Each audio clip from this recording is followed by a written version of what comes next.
bu Nemes köpək oğlunun ölkəsində saat 9'dur. Səhər elə xoruzlar tezə başlayıb quqquldabağa.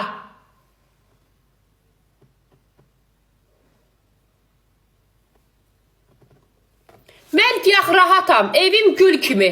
Tərtəmiz yığışdırmışam, oturmuşam. Mənim işim yoxdur, bir dənə yeməyimi pişirəcəm xanım. Sən mənim üçün narahat olma. Qoy bir banlayaq da sərsər. Falan çox sağ ol aşkım. Kıza bir kailiye ayalı yatıblar ya bunu. Allah haqqı çıxıcıyam. Quran haqqı çıxıcıyam. Bugün püre eləyəcəyəm ətlə.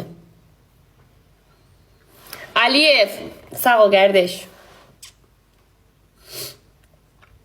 Arzu Aycan, neçə dəqiqədir yayındayıq? 3 dəqiqədir.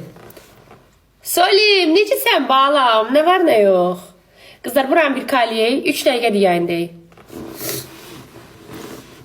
Arzu, hələ ki arzu deyirik. Hələ arzudan başqa heç nə deyə bilməmişik. Hələ bu 3 dəqiqədə arzudan başqa hiçbir şey deyə bilməmişik. Durum ən yaxşısı mən yeməyimi pişirib. Dayan, hə, dayanmışam, yaxşı. Gözləyirəm eləyəsiz də, gözləyirəm.